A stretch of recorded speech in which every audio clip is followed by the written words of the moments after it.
Dipersilakan Saudari Iman Nur Khalisa binti Muhammad Adha Azani daripada Sekolah Menengah Sains Seri Puteri dengan tajuk beliau Kos Sara Hidup versus Kos Gaya Hidup. Dipersilakan. Peribahasa Melayu ada mengatakan ukur baju di badan sendiri. Assalamualaikum dan salam Malaysia Madani. Sekalung apresiasi buat saudara pengurusi majlis, barisan hakim yang adil lagi bijaksana, penjaga masa yang peka dengan waktunya, guru-guru dan para hadirin sekalian.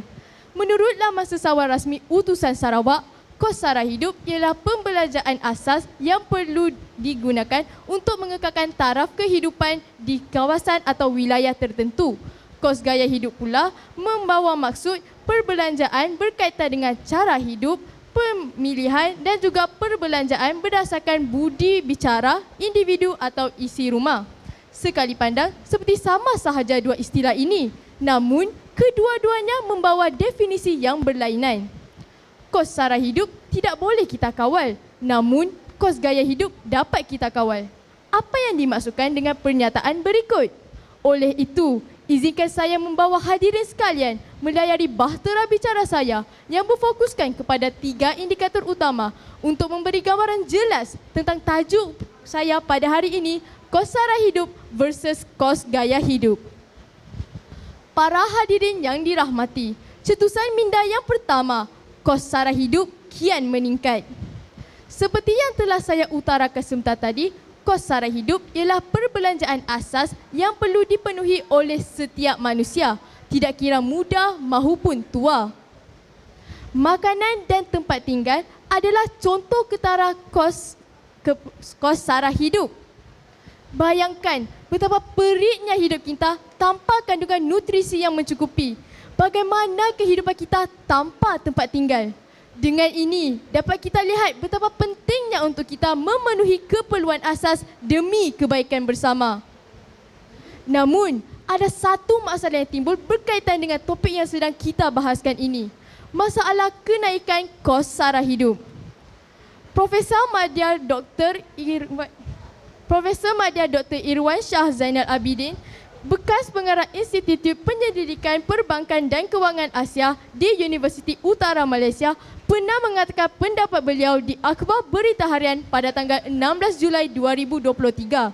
Beliau berkata, peningkatan harga barangan dan perkhidmatan asas telah menjejaskan rakyat dari segi kewangan dan mental. Tidak cukup dengan itu, permintaan perniagaan dan juga pekerjaan semakin merosot.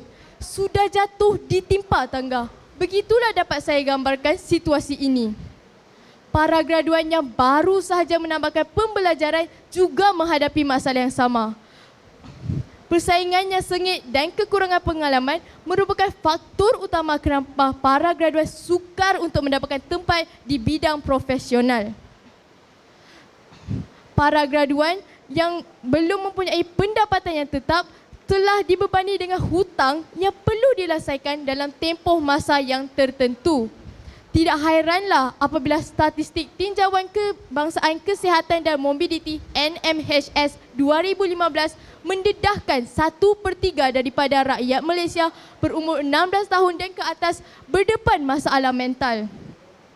Para hadirin yang disegani, cetusan minda yang kedua, kos gaya hidup sering diabaikan.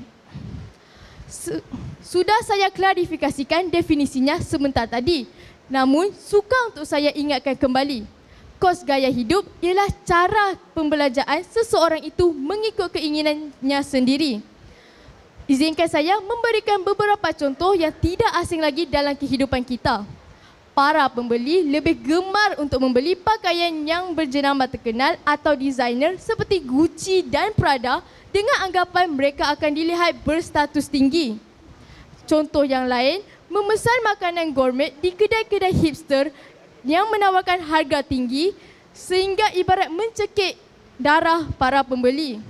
Kita sebagai pembeli mempunyai hak sepenuhnya untuk memilih produk yang ingin dibeli. Hal ini merangkumi jenama pilihan utama kita. Namun, sebelum berbuat demikian, kita perlu mengira kos yang perlu kita korbankan untuk kebahagiaan sementara ini. Para hadirin lebih arif untuk memilih sama ada memenuhi keperluan asas atau mempunyai gaya hidupan pilihan yang bersifat sementara sahaja. Bak kata peribahasa, beringat sebelum kena, jimat sebelum habis. Wang yang kita peroleh perlulah disimpan untuk tujuan kecemasan, pendidikan, kesihatan dan lain-lain. Inisiatif lain yang kita boleh ambil ialah melaburkan duit kita.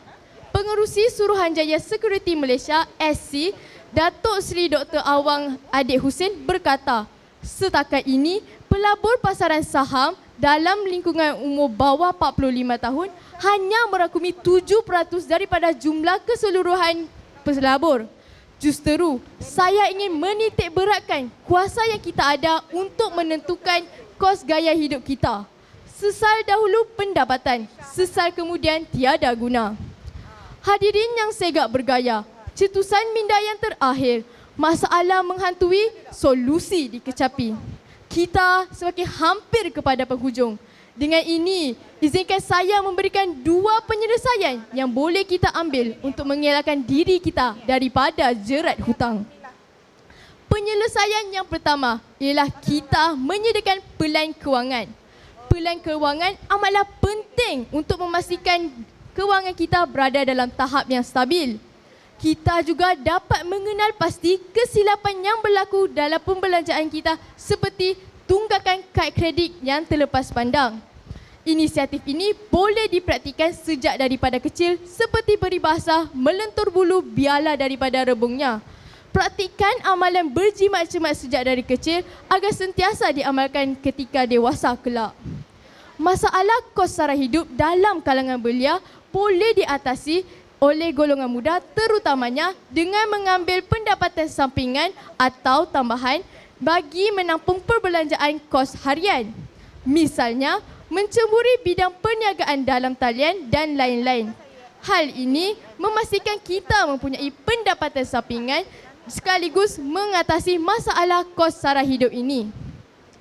Para hadirin yang setia mendengar, sebagai penutup bicara, kita sebagai manusia yang bijak akal seharusnya pandai menilai baik buruk sesuatu perkara. Sebelum melakukan sesuatu, kita perlu mengambil masa dan berfikir tentang apa impak yang akan berlaku. Adakah positif ataupun negatif? Tepuk dada, tanya selera. Sekian, Puteri Wawasan mengundur diri. Salam integrasi.